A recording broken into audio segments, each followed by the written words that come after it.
네, 오늘도 시민상학과 특이점으로 문 열어보도록 하겠습니다. 지금 채팅창에도 오프닝에서 했던 내용 그대로가 좀 남아있네요. 지수는 2,800을 뚫어냈습니다. 근데 뭔가 체감이 이게 2,800이 맞나라고들 생각이 날 것 같습니다.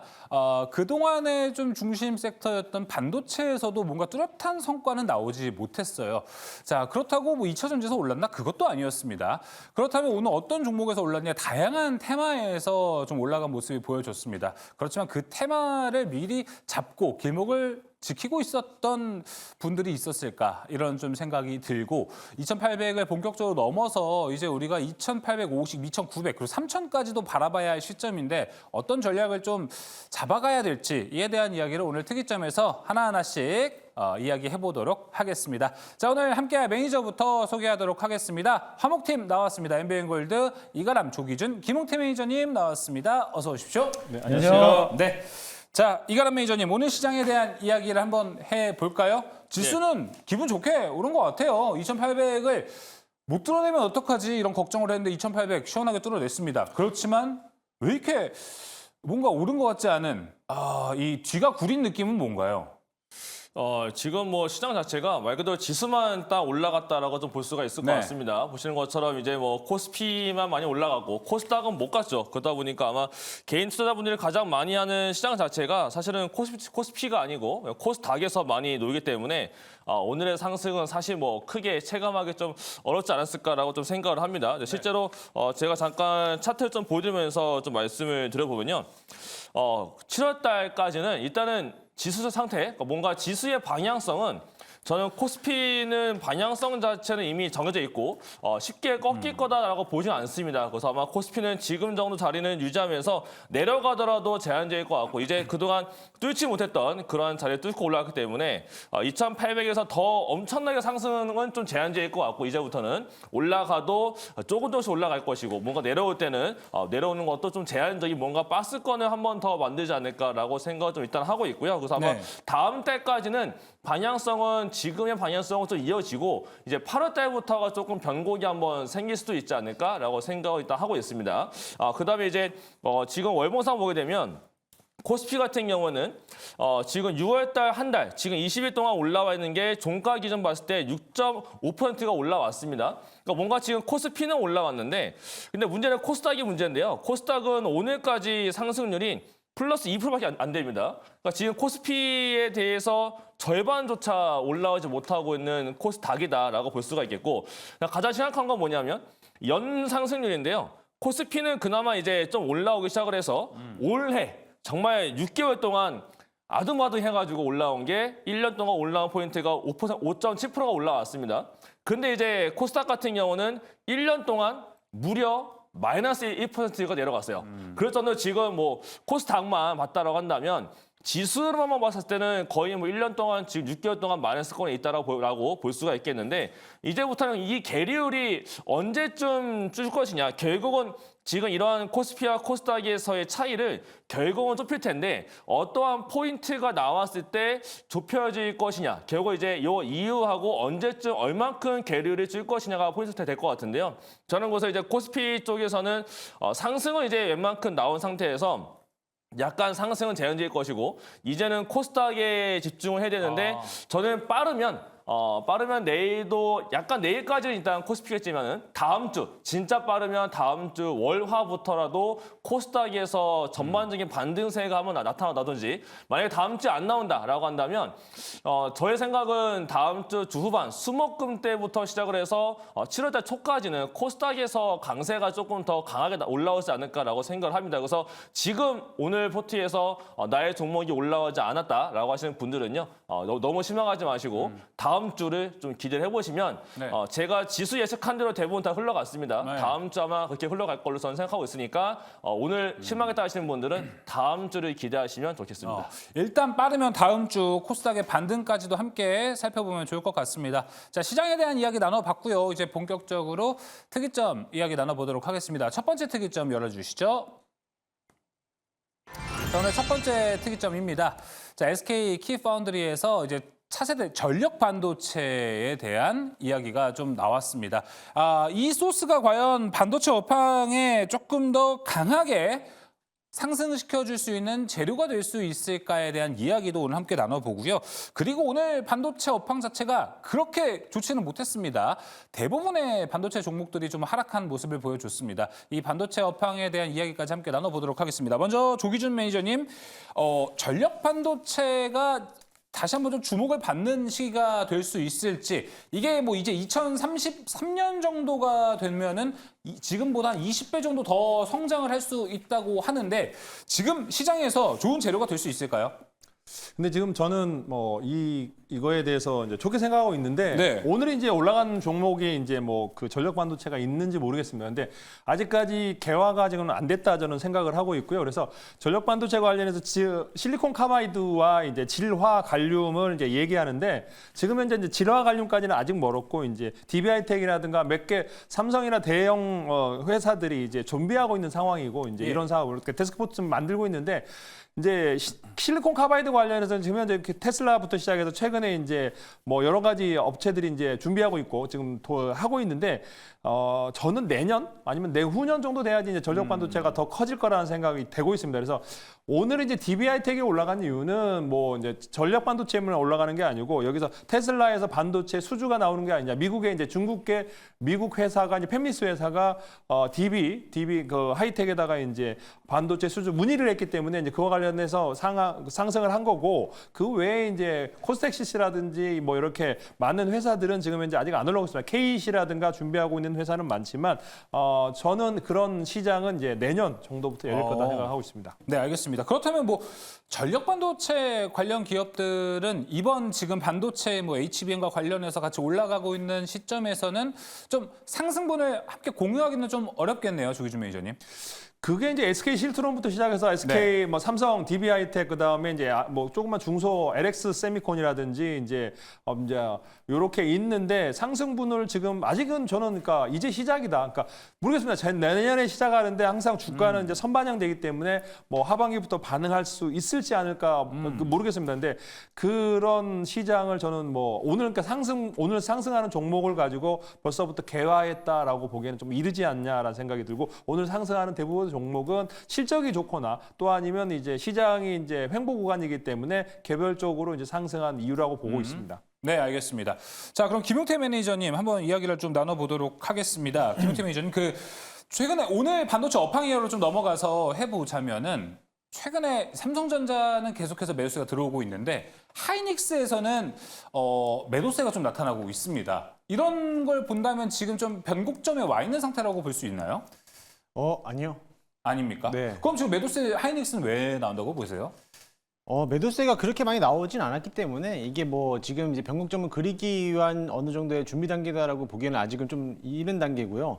일단 워낙에 또 높게 올라왔고 24만 원을 하이닉스는 24만 원에 대한 이제 결정타를 한번 찍었기 때문에 거기에 대해서 어느 정도 매물을 소화하는 과정이다라고 좀 보시면 될 것 같아요. 아직은 추세는 살아있고 지속적으로 갈 수 있는 힘을 받아놨기 때문에 앞으로 더 갈 거고 아마 지속적으로 본다면 26만 원 한번 찍고 나서부터 그때부터 좀 물량을 더 소화하는 과정이 나오지 않을까라고 보여지니까요. 네. 거기에서 추세를 본다라고 했을 때 뭐 아직 무너지지 않고 오늘도 강한 흐름을 보여왔어요. 오늘 SK 하이닉스도 오늘 빨간불 켜주면서 올라왔기 때문에 다만 정고점에 대한 24만 3천 원을 찍지 못한 거 부분이지 거기에 대한 매물벽을 지금 소화하고 있는 과정이다라고 보시면 될 것 같고요.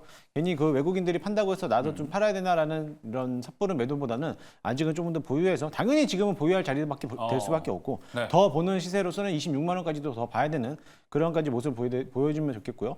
삼성전자 역시도 마찬가지로 이제 막 8만 원, 8만 천 원을 안착했기 네. 때문에 우리가 지난 시간에서도 우리 모든 전문가들이 나눴던 게 뭐냐면은 이번에 8만 원만 돌파하면은 저점은 8만 원 잡고 봐야 된다라고 말씀을 해드렸기 때문에 지금 8만 천 원 넘어간 시점에서는 당연히 지금부터 해서는 저점 기준은 8만 원 잡고 그때부터 계속 물량을 모아가는 과정으로서 충분히 지금도 매수도 관점도 괜찮고 매도보다는 보유하는 의견을 좀 더 드리도록 하겠습니다. 알겠습니다. 일단 큰 흐름에서는 문제는 없다라고 이야기를 해봤습니다. 이거라면 이제 오늘 수급 동향을 좀 살펴보고 외국인이 많이 샀던 이 종목들 안에서 반도체만 딱딱딱 추려보니까 1등이 삼성전자고 그 다음이 DB하이텍, 그 다음 LX세미콘 정도가 오늘 수급에서 좀 나왔습니다. 근데 네. DB하이텍과 LX세미콘 같은 경우에는 지금 최근에 한 3, 4거래일 동안 좀 주가의 반등세가 나오고 있는데 여기서 우리가 좀 해석해 볼 만한 게 있나요? 사실 거기는 그냥 개별 재료 때문에 올라왔다라고 볼 수가 있을 것 같고요. 워낙에 올라오지 못했었는데 올라오지 못하고 있다가 뭐 리포트가 나오고 어저께도 뭐 테슬라 관련 뉴스가 나왔다 보니까 저가 반등세가 나타난 것 같습니다. 지금 시장 자체는 어느 전방적으로 업황으로 올라간다라기보다는요. 이슈가 나오고 뉴스가 있거나 뭔가 재료가 있어야만 기관들과 외국인들 사주면서 올라가지 지금 뭐 그냥 좋다라고 해서 아무거나 올라가지 않는 장세인 것 같아요. 그렇다 보니까 오늘 약간 그런 종목들이 올라간 것 같은데 제가 전반적인 일단은 뭐 동시만기 이후에 좀 바뀐 포인트가 있기 때문에 제가 그 바뀐 포인트에 대한 자료를 좀 갖고 와봤습니다. 예. 그 자료 보면서 지금 설명 들어보게 되면요. 이거는 동시만기 이후에 외국인들의 매매 동향인 겁니다.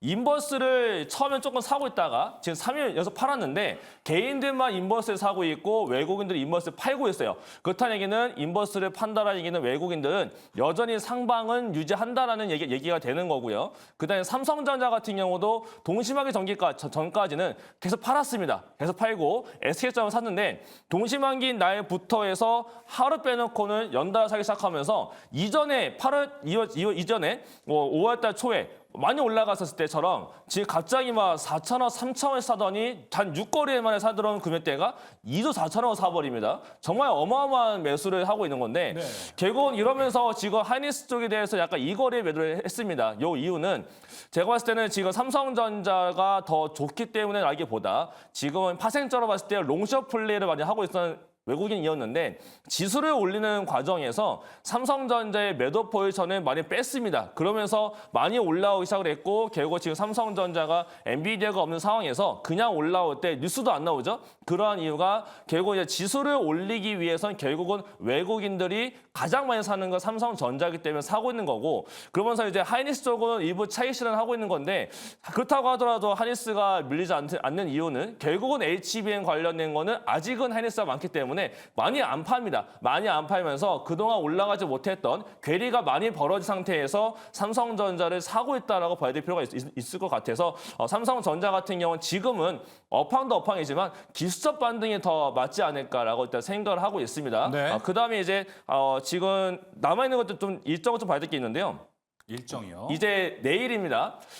내일 이제 미국이 선물 옵션 동시만기라서 아마 오늘 좀 미국 시장의 변동성이 굉장히 셀 것 같아요. 오늘 아침에도 엔비디아가 아시아당 때부터 많이 올라갔는데 쉬는 동안에 대테크놀로지로부터 약간 나왔던 긍정적인 내용이 있긴 했습니다. 근데 그거 말고라도 지금 아마 변동성 자체가 옵션 만기 때문에 올라가고 있다고 저는 보고 있어서 아마 오늘 밤에 미국의 변화가 굉장히 빠를 것 같고요. 내일 거 넘어가게 되면 미국장도 새롭게 이제 열리게 되는데 아마 제가 다음 주부터 코스닥이 반등될 수 있다라고 봤던 포인트도 미국이 선물 옵션 동시만기가 끝나기 때문에 새로운 장이 열려요. 그래서 아마 수급들이 지금은 쏠려가고 있는 게 퍼지지 않을까라는 기대감이 있고 그다음에 반도체 같은 경우는요.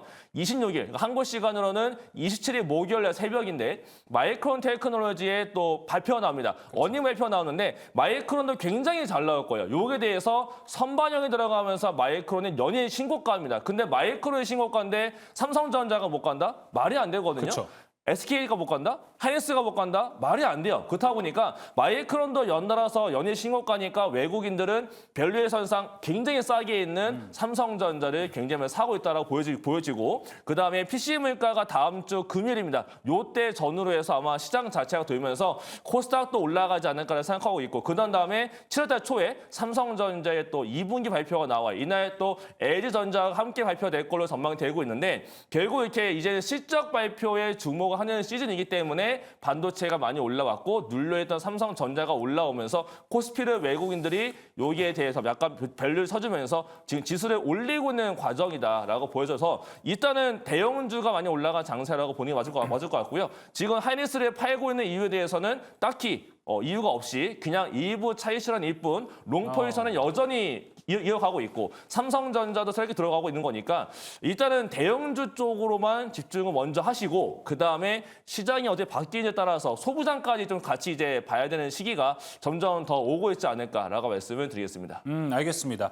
자, 저 일정 안에서는 아마 다음 주에 있을 마이크론 실적 발표가 가장 중요할 것 같습니다. 그쵸. 지난 1분기 마이크론 실적 발표 날 보면은 SK하이닉스와 삼성전자는 본 실적 발표 날보다 오히려 마이크론 실적 발표 이후에 한 3, 4거래일 동안 더 강한 슈팅이 나왔었거든요. 맞아요. 이번 2분기도 한번 우리가 그 부분을 노려보면 좋지 않을까 이렇게 좀 생각이 듭니다.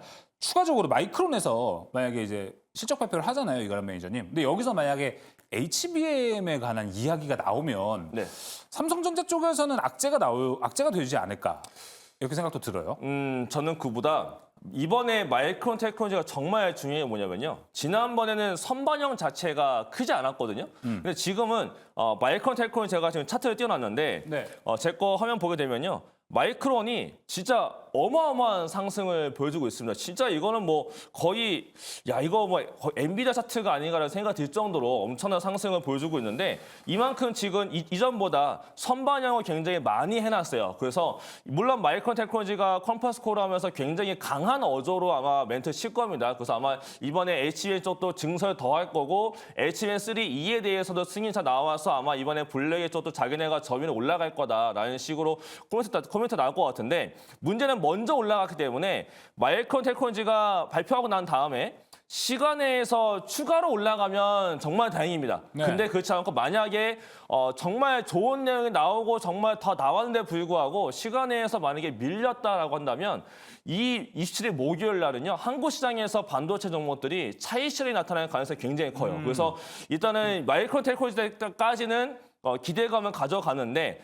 이날도 더 올라가느냐 안 올라가느냐는 일단 네. 시간외가 굉장히 중요하겠고 그다음에 이제 삼성전자 쪽에서는 마이크론에 뭐가 나오던 간에 악재로 인식이 되기는 아직은 좀 어려울 것 같습니다. 그래서 저는 마이크론 쪽에 대해서 동향과 시간외가 더 중요하지 않을까라고 좀 말씀을 드리도록 하겠습니다. 알겠습니다. 다음 주에 있을 마이크론 실적 발표와 삼성전자의 실적 발표의 날짜 차이가 그렇게 크지가 않기 때문에 마이크론과 함께 2분기 실적 발표도 이제 시작이 됐다라고 같이 보면 좋을 것 같습니다. 그러다 보니까 이제 실적 시즌의 반도체를 어떤 관점에서 봐야 될지가 되게 중요할 것 같습니다. 조기준 매니저님, 우리가 이번 2분기 실적 시즌 반도체 종목들을 볼 때는 미래 증설에 대한 투자를 하는 기업들을 보는 게 좋습니까? 아니면 확실히 넘버가 나오는 숫자가 따박따박 찍히는 실적이 나오는 쪽을 보는 게 좋습니까?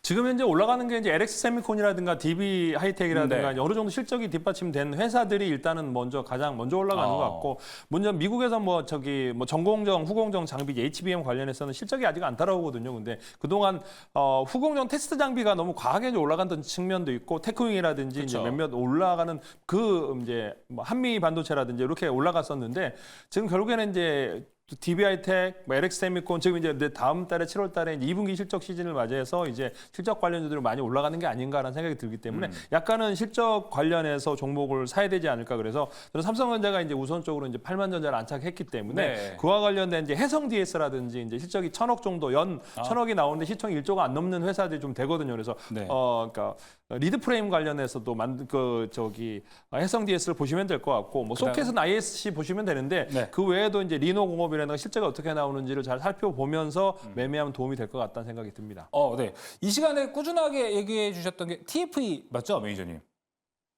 TMC요. TMC였군요. TMC는 오늘 빼주셨어요. TMC는 그러니까 실적은 아직 이제 CDMC도 실적이 좋게 나오는데 네. 기관들이 너무 많이 팔거든요. 그래서 저점을 깨고 있고, 그래서 요게 이제 하락을 했는데, 분명히 이제 여기가 마이크론뿐만 아니라 이제 여기에 요게 이제 3대 특수가스 관련해서 삼성전자에 납품하고 하이닉스 납품인데, 마이크론에도 품목화가 났다 그래서 올해 200억, 400억 정도 나올 겁니다. 작년에 200억 나왔는데 올해 400억 넘게 나오기 때문에 요거는 지금 현재 저점을 깨고 때문에 저는 그러니까 조용히 모아가려고 하고 있는데 네. 이렇게 얘기를 하시니까 지금이 2만 원 이하에서는 매수 기회다라는 생각이 들고 있습니다. 네, 알겠습니다. 매수의 기회까지 들어봤습니다. 자, 이번에 김용태 매니저님과 이야기를 나눠보고 싶은 쪽은요, 한미반도체입니다. 한미반도체가 최근에 삼성전자, SK하이닉스가 좀 어느 정도 주가가 올라가는 모습을 보여줬을 때 같이 올라갔어야 되는데 네. 올라가질 못했습니다. 그리고 오늘 오히려 다른 반도체 종목들 다 파란불 띄웠을 때 오늘 한미반도체 빨간불을 켜긴 했어요. 네. 여기에 만족해야 될 주식이 아니지 않습니까? 그렇죠. 그렇기 때문에 여기에 대해서 좀 최근에 기조가 바뀌었다고 봐야 되나요? 아니면은 꾸준히 앞으로도 강할 것이다. 이렇게 믿어야 되는 건가요? 일단 어떤 관점을 포인트를 두고 말씀을 드려야 될지, 보유자분들 관점을 봐야 될지, 아니면은 새로 진입을 해야 되는 관점에서 봤을 때는 일단 한미반도체에 대한 흐름들은 아직은 팔자리는 아니라고 봅니다. 마찬가지로 삼성전자와 SK 하이닉스가 굳건하게 또 HBM을 밀고 있고 지키고 있기 때문에 당연히 지금 자리는 지금 이틀 전부터 해서 이 한미반도체가 강한 흐름으로서 신고가를 만들어놨을 때 거래량을 돌파하면서 올려놨기 때문에 지금은 차익실현 매물을 내려오는 자리가 아니고요. 당연히 또 다시 한번 힘을 또 비축할 수 있는 어느 정도에 대한 이제 모아가는 그런 모습이라고 보면 될 것 같아요. 항상 이렇게 강한 흐름으로 보이게 됐다가 횡보자리 오고 또 한번 강한 흐름에서 신고가 만든 다음에 또 길게 또 횡보자리 왔는데요. 마찬가지로 이번에도 마지막 파동으로 3파동을 이렇게 놓으면서 지금 횡보자리를 가고 있는데 여기서 과연 끝낼 자리가 나올까라는 건 아직은 좀 미지수고 여기에서 이제 물론 3파동이 나오긴 했지만은요. 아직까지 저점을 깨지 않고 올려놓고 있기 때문에 뭐 추가적으로 더 시세가 더 불출하지 않을까라고 보여지니까요. 충분히 더 봐도 될 것으로 보여지고요. 물론 한미반도체만 올라가는 게 아니라 이스페타시스도 올라가고 있고 또 PSK 홀딩스라든지 이런 종목들도 같이 올라가고 있기 때문에 한미반도체만 보지 마시고 다른 종목들도 같이 보시면 좋겠습니다. 그리고 보유자들은 당연히 안 팔 생각으로 지금 가지고 있는 거고 네. 신규 접근하신 분들이라면은 단기성 트레이닝으로만 좀 접근하시면 좋을 것 같습니다. 왜냐하면 저도 약간 좀 불안한 게 뭐냐면은 제가 이렇게 언급을 하더라도 만약에 이 자리에서 파동 자체가 지금 어떻게 보면은 여기서 1차, 2차, 3차 파동이 다 나왔거든요. 그럼 이 상태에서 다음 자리에 파동이 온다면은 N자 파동이 나올 텐데 만약에 여기서 N자 파동이 나오게 된다라고 하면은 고점 한번 시원하게 찍고 나서 한번 내릴 거라는 거죠. 그러면 네. 그때를 좀 어떻게 보면 단기성으로도 빨리 매도해야 되는 포지션을 잡기 때문에 어려운 자리라서 신규로 접근하신 분들은 단타로만 접근하시고 보유자분들은 한 번 더 피날레 나올 때까지 기다렸다가 그때 매도하시면 좋을 것 같습니다.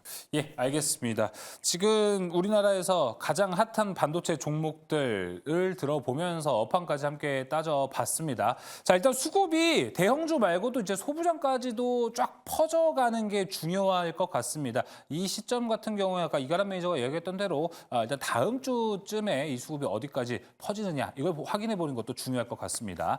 자, 그렇다면 반도체 안에서 지금 어떤 종목들을 좀 보는 게 중요할지 종목으로 한번 압축해 보도록 하겠습니다. 먼저 이가람 매니저님. 네, 저는 지금 시즌에는 이제 원인 발표 구간에 오기 때문에 네. 실적 발표와 연관성이 있는 반도체를 보시는 게 저는 좋다라고 생각합니다. 실적. 그래서 반도체 좋아하시는 분들도 이제부터는 기대감보다는 실제로 이제 실적을 찍히는 종목들을 보면 좋을 것 같은데요. 첫 번째는 원익 QNC라는 종목이 있습니다. 원익 QNC라는 종목은 이제 쿼츠 쪽을 만드는 회사인데 실제로 지금 수출 단가가 계속 올라가고 있는 상태에 있고 거기다가 더불어서 대만 쪽도 잘 되고 있고 미국에 있는 자회사 상당히 잘 되고 있습니다. 그렇다 보니까 원익 QNC도 지금 조용히 지금 또 신고가 랠리를 펼치고 있는 종목 중에 하나인데요. 이러한 종목 약간 지금 신고가 이후에 잠깐 차트를 보게 되면 신고가 이후에 지금 거의 일주일 넘게 옆으로 횡보를 하고 있습니다. 횡보를 하고 있는 과정에서 이제 연기금 쪽이 다시 이거래때 사고 있다라는 점 외국인도 들어왔고 그럼 이제 슬슬 다시 한번 반도체가 올라갈 때 또 신고가로 올릴 수 있는 종목 중에 하나가 원익 QNC가 되지 않을까. 이것도 실적들을 보면 좋을 것 같고요. 그다음에 또 하나는 이제 TCK라는 종목이 있는데 이 종목은 제가 올라갔다 약간 눌렸습니다. 근데 약간 파동을 보게 되면 항상 올라갔다가 내려오고를 많이 하는 종목인데 두 달간 올라가고 두 달간 내려오고 두 달 올라가고 내려가고 지금 한 달 정도 올라갔다가 조정 구간이 있습니다. 지금 보게 되면 꾸준하게 저가를 올리고 있고 꾸준히 고가를 올리고 있는데 이 종목은 원래 SLC링 관련된 종목인 거라서 뭔가 가동률이 올라가야 더 좋아지는 게 맞습니다. 근데 최근에 제가 파악을 해보니까 새롭게 TCK가 HBM 공정 안에서 좀 많은 변화가 생길 것 같은데 거기에서 지금 수위를 가장 먼저 볼 걸로 전망되고 있고 그다음에 랜드 가동률이 올라올 때 가장 먼저 올라오고 있는 상태라서 실적과 더불어서 HBM이라는 새로운 모멘텀이 조만간 붙을 것 같은 종목인 거니까 TCK라는 종목 이렇게 올라가다 눌려있는 이런 자리에서 관심 있게 보시면 좋을 것 같습니다. 네, 원익 QNC와 TCK 들어봤습니다. 자, 이어서 조규준 매니저님 아까 설명해 주신 종목들로 좀 추려봐야 되나요? 해성 DS, ISC? 저는 이제 종목을 이제 요거를 뭐 그 전에 이제 제가 뭐 알려드리고 싶은 게 개인들이 6월 한 달 동안 뭘 샀는지를 한번 보고 외국인들이 뭘 샀는지를 보면은 이제 네. 삼성전자, 하이닉스를 지금 현재 기관들이나 외국인들이 지금 현재 그러니까 우리 개인들은 반대로 하고 있습니다. 그러니까 시장에 지금 6월 그 전부터 아까 코스닥이 확산될 거라고 하는데 그러니까 1위부터 지금 현재 30위까지 6월 한 달 동안 보면은 이제 삼성전자, 하이닉스, 기아, 알테오젠, 현대차, 그다음에 크래프톤, 한화 시스템, 한화 에어로스페이스 지금 최근에 상승하는 종목들 위주로 사고 있습니다. 그러니까 외국인들이 이렇게 이렇게 그런 종목들을 쭉 샀습니다. 이렇게 보시면 돼. 외국인들은 지금 에코프로 머티리얼, 그러니까 빠지는 종목들을 팔고 있거든요. 그러면서 이렇게 삼성전자, LG노텍 이렇게 해서 리가캠, KB, 에코프로, 리노 이렇게 DB하이텍까지 이렇게 매수를 하고 있고 빠지는 신한부터 해서 이렇게 외국인들은 팔고 있는데 기관은 이제 레버리지, 코스닥 레버리지를 사고 있습니다. 현대차부터 이렇게 해서 SK이노베이션, 셀트리온 이렇게 하고 있고 하이닉스 팔고 있는데 개인은 정반대 인버스를 지금 현재 6월 한 달 동안 제일 많이 샀다는 거죠. 또 빠질 것 같아서 지금 사는 것 같은데 네이버, 에코프로, 뭐 삼성전기, 그다음에 삼양식품은 하나는 성공했으나 그 외에 이제 대부분 종목이 안 가는 거고 올라간 주식들 삼성전자나 하이닉스나 이런 걸 팔고 있는 게 아닌가라는 생각이 들고 있기 때문에 저는 이제 시장에 대해서 이제 이게 고착화될 가능성도 높다라는 생각이 듭니다. 지금 현재 고삐를 재고 있는 외국인과 기관들은 계속 끌고 갈 것 같고 그래서 기관들이 사는 종목을 사시면 될 것 같고요. 꼭 반도체를 사야 된다면 아까 해성 DS, 그러니까 삼성전자를 우선적으로 사셔야 될 것 같고 8만 전자에 안착했기 때문에 지금 외국인들이 계속 사고 있는 삼성전자를 좀 매수를 해야 되겠고 그다음에 이제 해성 DS, 그다음에 이제 TMC를 사셔야 되는데 TMC가 이제 우리나라에서 네온가스, 제논, 크립톤 중에 네온가스를 국산화했고 이거를 리사이클을 하는 것까지 성공을 했습니다. 그래서 최근에 이제 마이크론 같이 이제 북미 시장까지 진출했기 때문에 올해 1분기 실적도 좋게 나왔고 2, 3분기 당연히 좋게 나와서 TMC는 지금 저점에 빠지고 있을 때 기관이 팔고 있을 때 매수 기회로 보시면 될 것 같고요. 다른 소형 세아는 다원 넥스뷰 요것도 한번 보시면 되는데 이따 이거는 나중에 다시 한번 설명드리도록 하겠습니다. 알겠습니다. 조규준 매니저님 앞서 수급을 좀 보여주셨잖아요. 네. 개인들과 지금 기관, 외국인, 개인만이 좀 따로 길을 걷고 있는데 이런 수급 흐름 나올 때 개인들이 좀 질 확률이 많이 높나요? 작년에는 이겼죠. 그러니까 작년에는 이제 2차 전지를 매수하면서 외국인들이 공매도 때리고 그러면서 항복을 하면서 엄청나게 손실이 나면서 이제 개인들이 이겼는데 그 이후로 작년 6월 이후로 지금 현재 일방적으로 기관하고 외국인이 이제 시장을 리드하고 있기 때문에 이 리드 폭은 계속될 것 같다는 생각이 듭니다. 당분간은 이 추세가 지금 현재 이쪽으로 개인들이 사는 종목으로 올라갈 일은 거의 없다. 왜냐하면 공매도라는 숏스키즈가 없거든요. 공매도가 금지된 상황에서 물론 이제 프로그램 매도에 의한 시장 공급자들에 의한 공매도는 있습니다. 코스닥 종목부터 시작해서 코스피 종목도 있긴 한데 그렇다고 해서 이제 개인들이 그걸 사서 올려서 공매도 숏스키즈를 만들어서 올라갈 만큼 그런 과거의 분위기는 만들어내지 못할 거다라는 생각을 하고 있습니다. 알겠습니다. 아무래도 수급을 매일매일 체크하는 것이 되게 현재 시장에서는 중요한 포인트가 될 것 같습니다. 자, 이어서 김웅태 매니저님 종목 들어볼까요? 네, 저는 뭐 HBM이 워낙에 세게 올라가기 때문에 그 메모리, 비메모리 보다도 저는 거기에 만들기 위한 장비도 당연히 필요하기 때문에 장비 업종을 좀 저는 보고 있습니다. 종목 중에서는 저는 지금 관심 있게 보고 있고 저도 이제 앞으로 모아갈 종목으로 보는 게 이제 워트라는 종목인데 사실 워트는 제가 지난 1월부터 스치면 상한가에 출연하면서 처음으로 딱 그 소개를 해드렸던 종목이기도 해요. 그때 당시만 해도 10,000원대에서 있었던 종목이었는데 뭐 14,000원까지 한번 찍고 나서부터 지금도 12,500원 정도 라인을 그리고 있는데 사실 워트는 온수도 제어 장치를 이제 제공하고 만들고 있는 업종인데 사실 반도체에서 반드시 전후 공정이 필요한 거는 이제 장비가 당연히 필요하다라고 보고 있고요.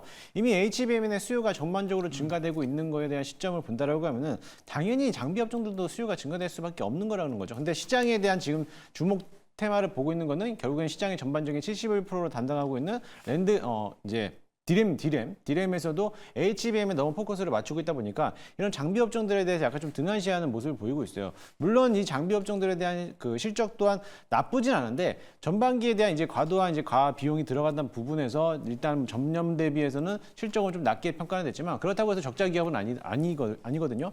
물론 이번 2분기 실적도 이번 1분기하고 별로 차이는 없겠지만은 앞으로 향후에 후반기, 하반기까지 넓히 본다라고 하면은 계속적인 실적이 향상될 거고 HBM에 대한 수요가 계속적으로 늘어나는데 거기에 따라서 이 계속적으로 독과점을 하고 있는 장비 업종들 특히 온수도 제어 장치는 가장 반도체를 제조하기 위해서는 필수적인 장비이기 때문에 그렇게 봤을 때는 다시 한번 그 기업과에 대한 재계약을 또 연장할 수 있는 그런 모멘텀도 가지고 있다라고 볼 수도 있습니다. 네. 그러면은 이제 거기에 대해서 주 고객사를 납품하고 있는 삼성전자라든지 SK 하이닉스도 마찬가지로 이 워트랑 또 동관시랑 본다라고 하면은 지금은 현저하게 저평가되어 있는 국면이 맞다라고 봐요. 그리고 차트 흐름상도 이제 막 상승하기 시작을 했고 상장된 지 얼마 안 됐기 때문에 유통 물량도 620만 주밖에 안 됩니다. 그렇게 된다면 거의 품절주랑 다름없는데 지금 외국인들이 지속적으로 매집을 하고 있는 모습을 봤을 때 조만간에 큰 시세를 불출하지 않을까라고 보고 있으니까요. 참고하시면서 대응하시면 좋을 것 같습니다. 예, 알겠습니다.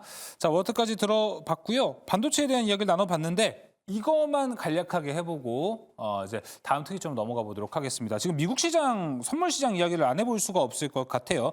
아까 좀 오전 시간대, 오후 시간으로 막 넘어갈 때쯤에는 나스닥 선물 지수가 엄청 크게 올라가기도 했었는데 지금은 어느 정도 좀 누그러진 모습입니다. 이가람 매니저님, 지금 좀 아까 우리 오후 때보다는 기대치를 너무 낮춰야 되는 시기가 온 건가요?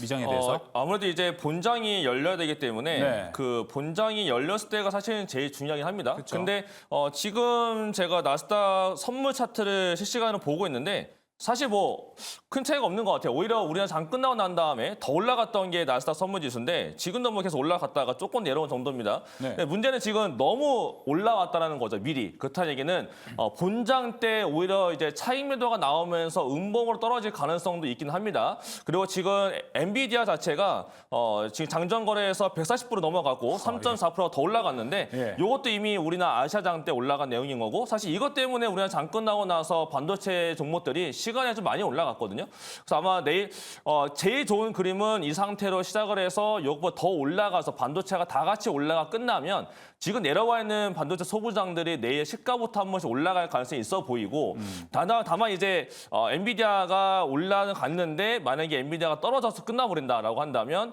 이건 너무 빚 좋은 개사구였다라고 볼 수가 있는 거라서 아하. 일단은 기대감은 저는 가져가고 있습니다. 그렇지만 가장 중요한 건 지금보다 종가가 중요하기 때문에 종가 이후에 분석하시는 게 가장 좋겠습니다. 알겠습니다. 자, 일단 기대감만 받고요. 한번 종가 이후에 그리고 내일 시장 어떻게 영향을 끼칠지 같이 살펴보는 거 중요할 것 같습니다. 자, 이제 두 번째 특이점으로 넘어가 보도록 하겠습니다. 띄워주시죠. 오늘 SK에 대한 이야기가 또 나왔습니다. SK이노베이션과 SKENS의 합병설이 있었는데 자, 100조 원이 넘는 초대형 에너지 전문 기업으로 좀 합병이 된다라는 소식과 함께 오늘 SK이노베이션이 한 20%대까지 장중에 좀 올라갔었습니다. 자, 근데 SK이노베이션과 SKENS는 현재 조금 처지가 다릅니다. SK이노베이션 1분기는 좀 적자를 기록한 바 있고요. SKENS는 1조 원이 넘는 1분기 영업이익을 기록하기도 했습니다. ENS 입장에서는 적자 기업과 합친다니 좀 불만이 나올 수 있다, 볼멘 소리가 좀 나오고는 있는데 이에 대해서 좀 SK그룹이 SK 오늘 놓지 못해서다라는 여러 가지 좀 이유들이 좀 나오고 있습니다. 자, 조기준 매니저님, 이 합병이 어떤 영향을 끼치고 쉽게 얘기해서 이 합병이 SK그룹 쪽에 좋은 겁니까?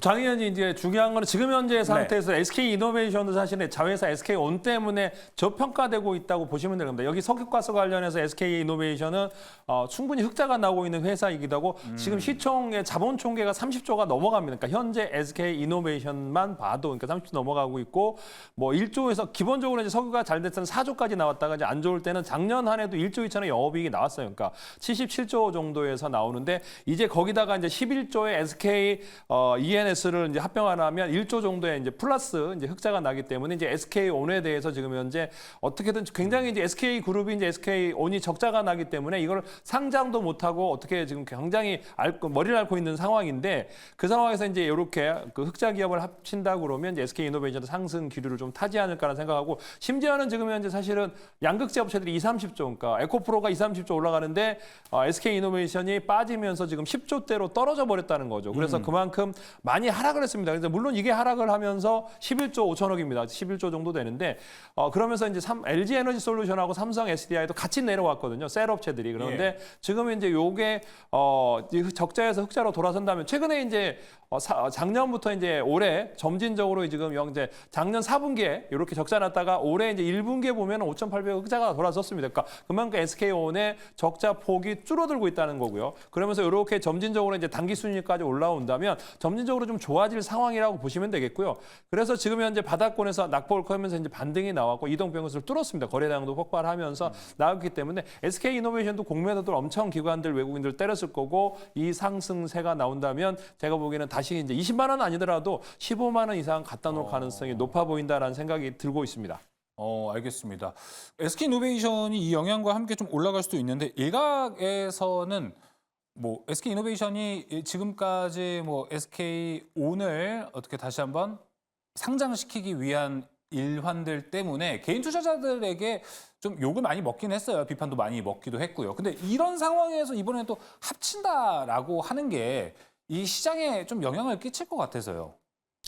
많은 시장에 끼치죠. 그러니까 지금 현재 SK E&S를 갖다 지분을 거의 90% 들고 있기 때문에 네. 이제 합병이 가능한 거거든요. 그러니까 소액주주도 반발이라든가 이런 것들 매수 청구권 때문에 합병을 못할 수도 있는데 이제 SK E&S를 지분을 이제 거의 90% 이상 가지고 있기 때문에 합병이 충분히 가능한 상황이고 SK 이노베이션이 어느 정도 상승 나와야지 이제 유상증자라든가 최근에 이제 SK온에서 증자를 했을 때 이제 유상증자라든지 상장이라든지 못 하고 있는 상황인데 거기다가 이제 대주주 리스크까지 있기 때문에 조금 더 이제 하락을 했는데 이제 마지막 이제 저점에서 이제 강한 상승세가 나왔고 그만큼 다시 한번 보시면은 재무제표가 좋아지고 있습니다. SK온 적자도 점점 줄어들고 있고 셋업체도 지금 이제 점점 좋아지기 때문에 시간이 지나면 지날수록 이 SK 이노베이션도 제가 보기에는 낙폭과대로 하락을 너무 많이 하지 않았습니다. 20만 원대에서 지금 10만 원이면 단기간에 대형주가 반토막이 난 거거든요. 네. 그래서 지금 다른 주식들 뭐 SK SDI, 삼성 SDI나 LG 에너지솔루션 조금씩 반등하다가 빠졌는데 이거는 거의 반등부터 계속적으로 하락을 했었거든요. 그래서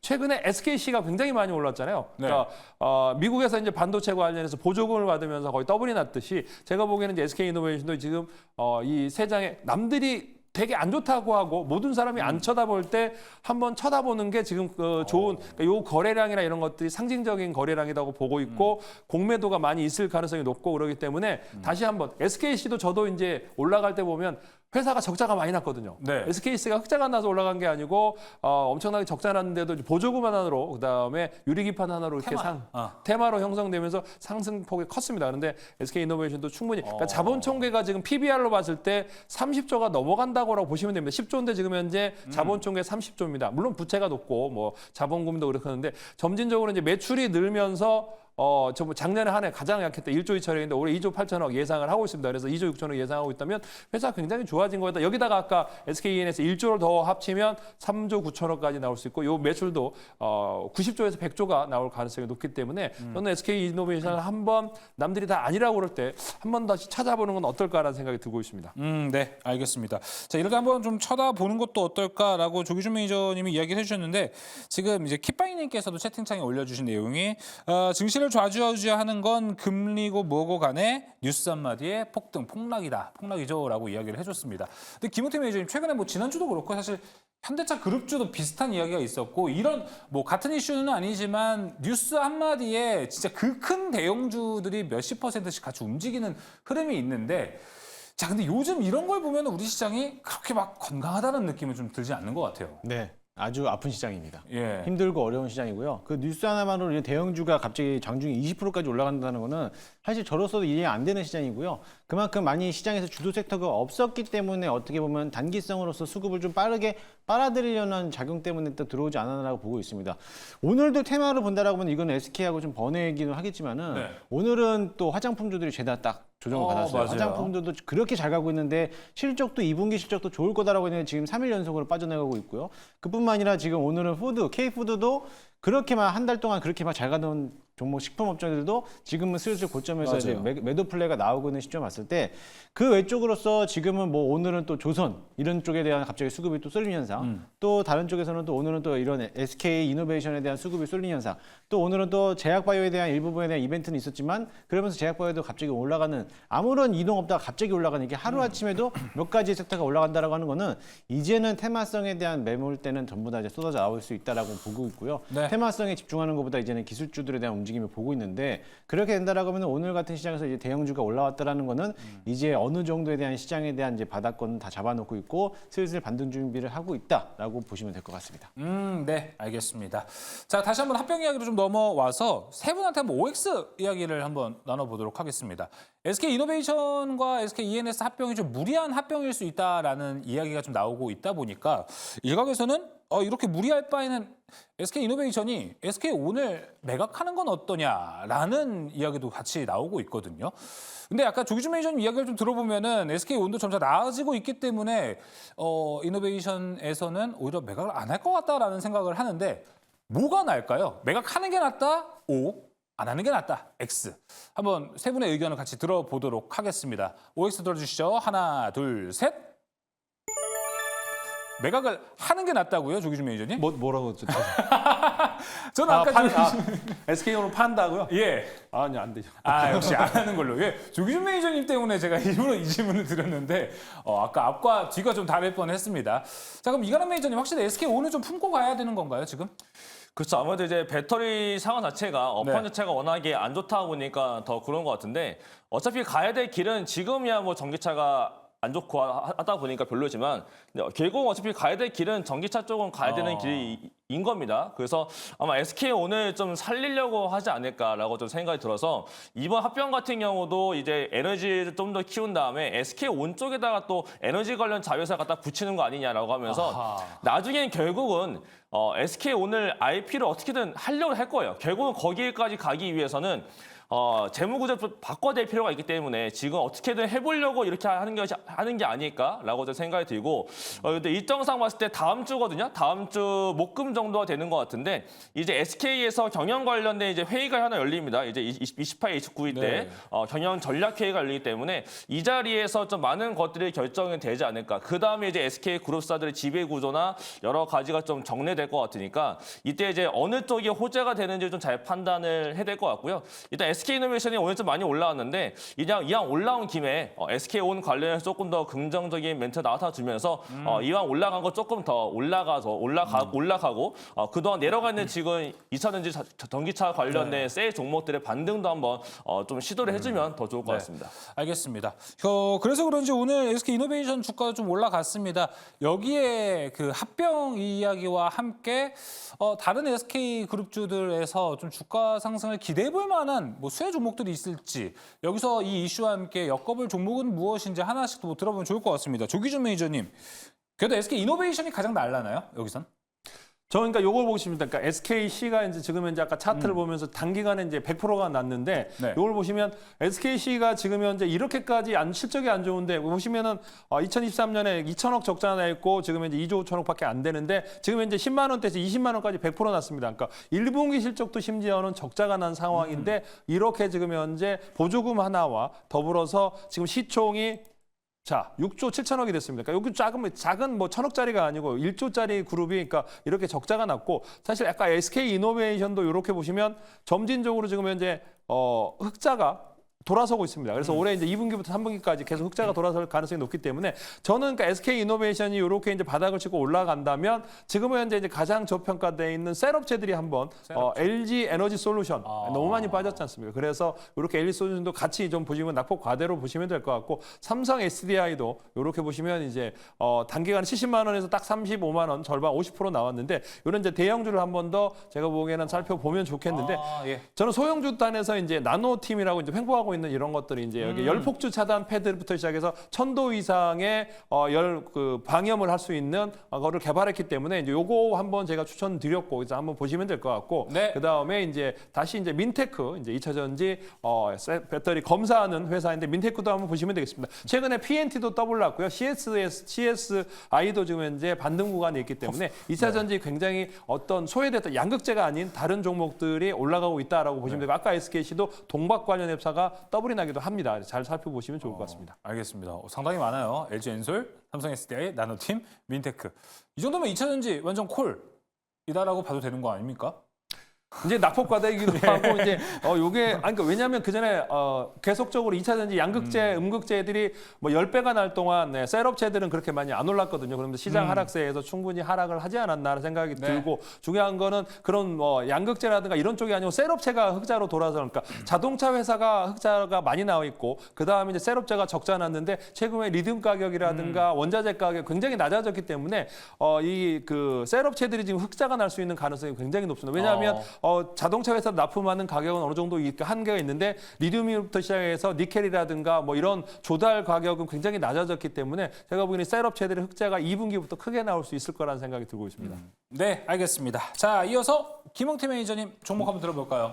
저는 한눈만 패는 거라서 그냥 SK이노베이션을 보시면 될 것 같아요. 네, 알겠습니다. 혹시 SK 아이테크놀로지까지는 안 봐도 되나요? 네, 안 봐도 됩니다. 알겠습니다. 넘어갈게요. 이가람 매니저님. 네, 저도 뭐 요 이슈에서는 같은 생각이라서 그냥 SK 쪽만 보는 게 낫지 않을까라고 생각하고 있고요. 네. 다만 이제 2차 전지가 턴을 하는 거는 약간 하반기 때 뭔가 나올 것 같은데 그냥 소재단에서 뭔가 지금 니켈 동원 강판이라든지 약간 아니면은 전액 쪽이라든지 뭔가 증설을 하고 있는 종목들도 있거든요. 그런 쪽으로만 보시는 게 일단은 가장 좋지 않을까라고 말씀을 드리겠습니다. 알겠습니다. 김웅태 매니저님하고 이가람 매니저님은 깔끔하게 그냥 SK 이노베이션만 얘기했는데 너무 조기준 매니저님만 다양한 종목을 얘기해 준 거 아닙니까? 조기준 매니저님? 죄송합니다. 제가 한 종목만 앞으로 한 종목만 팰까요? 그러면 한 종목만 패도 괜찮을 것 같아요. 만약에 SK온이 상장한다면 저는 그걸 사겠어요. SK온이 상장을 한다? 네, 왜 SK온 상장하면 와 비판 엄청나게 받지 않을까요? 네, 그래도 사겠습니다. 저라면. LG에너지솔루션처럼? 네.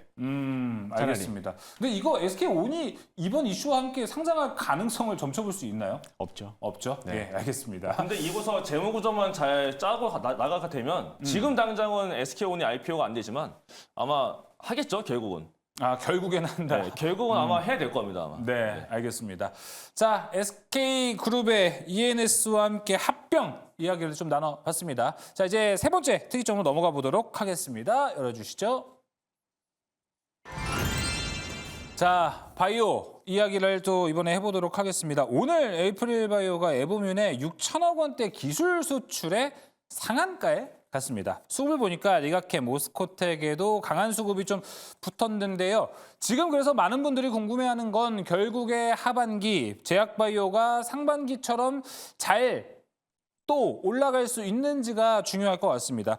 근데 여기에 대해서는 좀 종목 바이 종목이지 않냐라는 이야기가 전반적으로 많이 나오고 있는데 이제 본격적인 하반기 제약바이오 전망은 좀 어떻습니까, 김웅태 매니저님?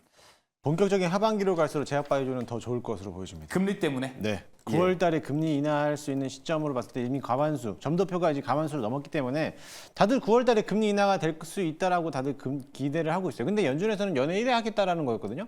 근데 시장에서는 그렇게 받아들이지 않는다라는 거죠. 그냥 그렇죠. 괜히 기대감으로서만 이제 제약바이오를 꼽고 있는데 사실 제약바이오를 봤을 때 HLB, 셀트리온 제약, 알테오젠, 삼천당 제약, 리가켄 바이오, 에이프릴 바이오, AB바이오 이런 종목들은 어느 경제 방송사거든 매일경제 아침 프로에서 지금 저녁 때까지 다 소개해드렸던 종목이에요. 맞아요. 그러니까는 어떤 거를 사라는 게 아니라 지금 소개해드렸던 종목만 사라고 지금 다 얘기했는데 그 종목들이 다 올라왔습니다. 그래서 순서대로 지금 업황을 다 개선하고 있고 올라오고 있고 이슈가 계속 끊임없이 연속적으로 나오다 보니까는 계속 가는 분들만 계속 가는 거예요. 다른 거 볼 필요 없이 그냥 이 매니저들끼리 다 얘기하고 있고 방송에서 계속적으로 언급하고 있는 종목들이 그만큼 재료가 수급이 붙어있기 때문에 그 종목을 주목할 수밖에 없는 거지.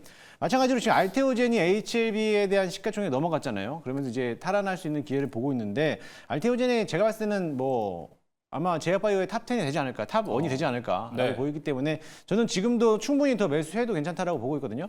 뭐 30만 원을 안착하지 않았기 때문에 저는 충분히 더 갈 수 있는 모멘텀도 있고 SC 제형 변화에 대한 기술력들이 이제 포함까지 들어간다라고 하면은 이거는 정말 획기적인 그거기 때문에 알테오젠은 지금도 충분히 매수가 가능하다라고 보여지고요.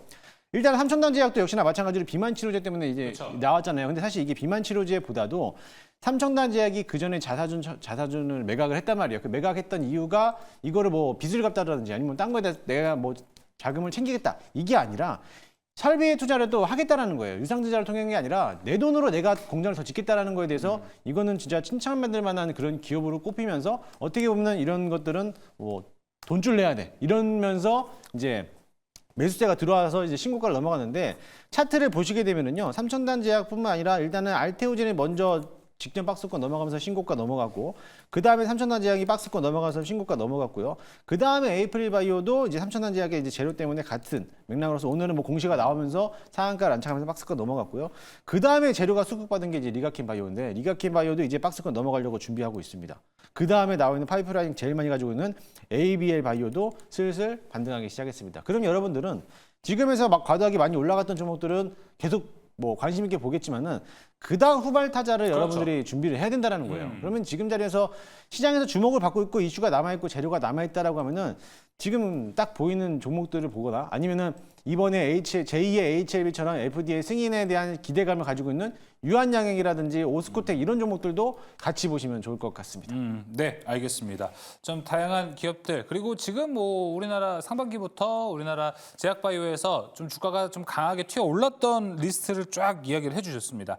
그러면 이것도 혹시 세 분한테 공통적으로 좀 여쭤보도록 하겠습니다. 지금 제약바이오를 그래서 이걸 뭔가 지금 섹터가 대세가 되어가고 있다라고 감지를 하신 분들도 많을 것 같아요. 그래서 지금 주가가 이렇게 잘 올라간다라는 걸 세 분은 어떻게 보시는지 저는 두 개 중에 하나라고 보는데 최근에 뭐 이제 페나케 해가지고 수급이 강하게 들어오지 않습니까? 수급 때문이라는 OX에서 O를 들어주시고요. 단순히 사업이 성공할 것이라는 기대감이다. X를 들어주시면 좋을 것 같습니다. 자, 한번 지금 제약바이오는 어떤 걸로 올라가는지 들어주시죠. OX 하나, 둘, 셋. 이가람 매니저님은 수급이다. 그렇죠. 들어볼까요, 여기? 왜냐면 지금 결국은 수급이 없으면 어차피 못 올라가는 것도 있고, 그러니까 뭐 사업이 성공할 거다라고 하는 거는 일단 대표적으로 알테오젠이 지금 워낙에 잘 되고 있기 때문에 거기에 따라서 알테오젠이 잘 됐으니까 다른 것도 잘 되지 않을까라는 기대감이 있는 건 맞습니다. 네. 그것 때문에 올라가는 것도 맞다라고 보는데, 근데 오늘 같은 경우는 에이프리바이오가 올라오는 과정에서의 수급 상태를 보게 되면 사실은 외국인 쪽 뭔가 지금 아침부터 프로그램 매수가 굉장히 많았습니다. 그래서 프로그램 매수가 이미 올려놨고 그다음부터 올라간 건데 이게 진짜로 좋아서 뭔가 올랐다라고 한다면은 아마 전체 기관에서 매수가 들어왔을 겁니다. 근데 그런 게 아니고 일단은 들어왔던 게 프로그램 매수가 들어오는 과정이 있었고 그러다가 이제 튀어 올라간 건데 이 에이프리바이오도 사실은 오늘 아침에 먼저 올라갔던 건 리가켄바이오가 원래 먼저 올라갔습니다. 리가켄바이오 같은 경우도 지금 차트가 안 깨졌어요. 그동안 원래 약간 눌리고 있던 거였었지 제약바이오가 약세는 아니었습니다. 그래서 리가켄바이오도 2달 정도 조정 이후에 저가 찍어놓고 오늘 박스권 뚫으면서 올라갔는데 네. 재료가 나왔었죠. 재료가 리가켄바이오가 내일 아침 10시부터 제1회 바이오사이언스 글로벌 R&D 데이를 연다라고 합니다. 요게 대해서 이제 ADC 관련해서 굉장히 뭐 좋은 얘기를 할 것 같은데 이러한 기대감이 있다 보니까 많이 올라간 것 같고 얘가 올라오는 과정에서 에이프리바이오도 올라왔고 근데 사실은 가장 먼저 올라왔던 게 알테오젠이죠. 네. 그러니까 결국은 이렇게 수급적으로 올려놓은 상태에서 성공한 기업의 사례가 이렇게 있기 때문에 알테오젠이 올라가서 이만큼 올라가 있고 주가가 떨어지지 않고 있네. 그럼 결국 주도 업종에서 주도 종목이 안 깨지고 있죠. 그렇다 보니까 그 다음 타자였던 이제 삼천전대학이 올라갔고 그 다음 타자였던 오늘 리가켄바이오가 재료 붙이면서 올라갔고 그 다음에 이제 에이프리바이오가 올라왔는데 이런 식으로 해서 결국 이제 수급이 돌리는 과정이지 않을까라고 저는 생각을 합니다. 그래서 이제는 뭔가 이 다음 타자들 물론 내일 아침에도 에이프리바이오가 한 번 더 올라갈 가능성이 저는 굉장히 크다라고 보고 있는데 그럼 이제 이런 종목을 따라가는 건 좋지만 이제 아직 재료가 있는데 노출이 안 된 종목들 상당히 많아서 저는 이런 수급적으로 결국 이렇게 봤을 때 제약바이오는 이제 심리적으로 풀렸구나. 그러면 재료가 뜨면 이렇게 올라가는구나라는 거를 우리가 이제 알았어요. 그러면 남아있는 재료를 보시면서 그렇죠. 아직 노출이 안 된 종목을 가져가신다면 상당히 또 좋은 결과를 보일 수 있는 게 하반기 제약바이오가 되지 않을까라고 말씀을 드리겠습니다. 그만큼 좀 호재가 많고 재료가 많은 종목들 순에서 순서를 정해두는 게 되게 좋은 전략이 되겠네요. 맞아요. 그 네. 스케줄이 있기 때문에 그 스케줄대로 보시는 게 제일 좋을 것 네. 같고요. 이번 달만 하더라도 몇 개만 좀 풀어드리면 지금 큐리오스 바이오 시스템즈라는 종목이 있습니다. 좀 많이 최근에 빠지지 않았나요? 좀? 네, 이 종목이 네. 최근 좀 많이 올라갔다가 내려오고 다시 한 번은 지금 이제 바닥권을 다져놓고 있는데 지금 이번에 에이프리바이오도 여기 아래자리에서 저점 2번 찍고 난 다음에 올라갔거든요. 이 종목 같은 경우도 지금 이제 제품이 원래 안 나오다가 이번에 좀 굉장히 획기적인 제품이 6월 달부터 선적이 되는 걸로 알고 있습니다. 그게 아직 언론 보도가 안 나왔어요. 그래서 큐리오스 바이오 시스템즈도 자동화 시스템이기 때문에 세포 분야 관련해서 자동화 시스템 쪽으로 6월 달에 재료가 나올 게 네. 있다라는 것 정도 체크하시면 좋을 것 같고 그다음에 8월 달에는 뭐 다들 아시는 것처럼 사실 뭐 오스코텍이랑 뭐 오스코텍 그다음에 유한양행 이쪽은 8월 달에 이슈가 있는 건 다들 알고 있죠. 그렇기 때문에 주가가 안 빠집니다. 이런 애들은 굉장히 안정적으로 가져갈 수 있는 종목이 될 것 같고 그다음에 10월 달에 되면 누게리병 관련해서 미국 3상이 끝나는 기업이 하나가 있습니다. 그 기업이 이제 코아스템 케모이라는 종목이 있는데 이런 종목도 보게 되면 차트가 어느새 남들 모르게 계속 올라왔어요. 그러네요. 그러니까 결국 이런 식으로 해서 차트가 살아있으면서 재료가 살아있는 종목들을 스케줄대로 놓고 보시면은 조금 조금씩 돌려가면서 이제는 올라가서 먹고 그 다음 종목으로 옮겨 타고 이런 네. 식으로 매매가 되기 때문에 스케줄로 보시는 게 가장 좋을 것 같습니다. 네, 알겠습니다. 수급으로 본다. 스케줄도 같이 살펴봐야 된다. 이에 대한 내용은 또 이제 이가람 매니저의 무료 방송 가면은 다양한 일정 엄청나게 크게 좀 준비가 되어 있습니다. 참고해 보시면 좋을 것 같습니다. 자, 조기준 매니저님 기대감 쪽으로 아까 손을 좀 들어 주셨습니다. 기대감을 본다면 기술력을 우선적으로 본다는 건가요? 그렇죠. 기술력을 봐야 되는 거죠. 에이프릴도 좀 잘 보다 보면 이제 6,500억의 이보뮴이라는 데에다가 이제 기술 6,500을 기술 수출하면서 이제 상한가를 말았거든요. 그러니까 자가염증 질환 치료제 관련해서 기술 이전 계약을 했다면서 이렇게 올라갔습니다. 그래서 그만큼 지금 현재 이제 실제적으로 그러니까 이게 뭐 할 거다가 아니고 이제 실제적으로 이제 공시로서 그다음에 이제 계약으로서 모든 게 나오고 있기 때문에 이제 우리 그 바이오가 지금 이렇게 그만큼 과거에 이제 우리가 코로나 치료제를 할 거다 개발한다고 막 하면서 뭐 구충제 만드는 회사가 이제 뭐 10배 나고 100배 나고 그랬는데 실제적으로 개발을 못했고 미국 회사들이 이제 화이자나 뭐 모더나 개발했는데 지금은 이제 그런 이제 과정을 거쳐서 우리 많은 회사들이 이제 에이프릴도 이렇게 수주를 했고 또 하나는 이제 그 외에 이제 사실은 알테오젠도 지금 현재 머크랑 그만큼 계산을 그 제형 변경이나 이런 것들을 했기 때문에 이제 이렇게 올랐고 HLB도 지금 현재 빠지긴 했지만은 미국에서 이제 3상을 만료하고 품목 허가를 기다리면서 이제 이렇게 올라왔다라고 보시면 될 것 같고 그렇게 이제 올라가면서 아까 에이프릴이 올라갔는데 리가캠도 마찬가지입니다. 근데 네. 저는 이제 뭐 많이 보고 있는 게 이제 S바이오를 한 놈만 얘기를 하는데 S바이오가 이만큼 올라왔고 파킨슨 관련해서 이제 치료제 관련해서 임상 관련해서 이제 일상 관련 EB 관련해서 지금 다음 주에 이제 IR 한다고 하는데 이제 한양 증권에서 그래서 28일 날 IR 하는데 그 전에 이제 발표를 하지 않을까 싶습니다. 근데 그 전에 발표하기 전에 이제 과거에 바이엘이 투자했던 범단 프로셀이라는 게가 이제 FDA에서 품목화가 나왔더라고요. 그러니까 그 사전 이제 치료제를 할 수 있게끔 품목이 허가돼 있고 그 다음에 또 하나는 이제 스웨덴에서 노보노디스크가 투자했던 회사가 이제 보면은 뭐 그 실제로 주사를 맞고 나서 등산을 하고 걸어다니기 시작했다라는 기사를 보듯이 제가 보기엔 이렇게 이제 파킨슨 관련해서는 먹는 거라든가 뭐 여러 가지 이제 이중항체로도 안 되고 직접 뇌에다가 이제 중뇌에다가 그 도파민 세포를 주입을 하면서 지금 치료가 되고 있거든요. 그래서 같은 이제 도파민 치료를 하고 있는 S바이오메딕스도 제가 보면 삼성 세브란스에서 임상 결과 발표를 하면 저는 추가 상승이 가능하지 않을까. 그다음에 기술 이전도 나올 거다라 생각하기 때문에 바이오 관심 가져야 된다 생각합니다. 알겠습니다. 역시 S바이오메딕스 이야기가 좀 나왔습니다. 제가 아까 구분을 뭐 수급과 기대감으로 두 가지 좀 갈라봤는데 이야기를 들어보니까 가르는 게 무의미하다라는 생각이 좀 들고요.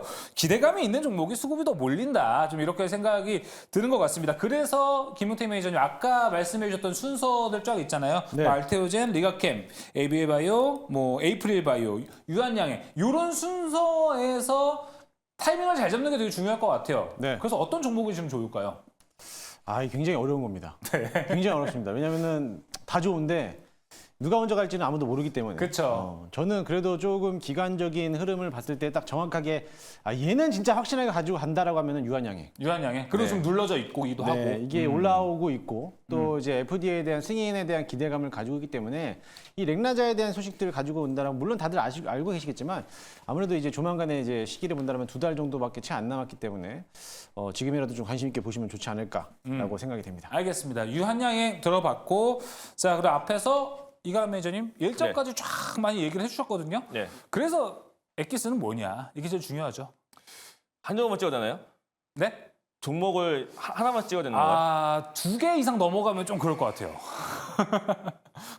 일단 오스코텍이 제일 좋고요. 그러니까 네. 유한양행이 제일 좋은데, 그러니까 유한양행이 좋은데 이제 유한양행보다는 변동성. 결국 바이오는 변동성 누리는 거기 때문에 변동성을 노려본다면 오스코텍이 좋아 보이고, 네. 그 다음에 이제 큐리오스 바이오 시스템즈 얘가 이제 6월달에 언론보다 뜰 거기 때문에 그 전에 보시면 좋을 것 같습니다. 네, 알겠습니다. 오스코텍, 큐리옥스 바이오 시스템즈까지 같이 좀 확인을 해보면 될 것 같습니다.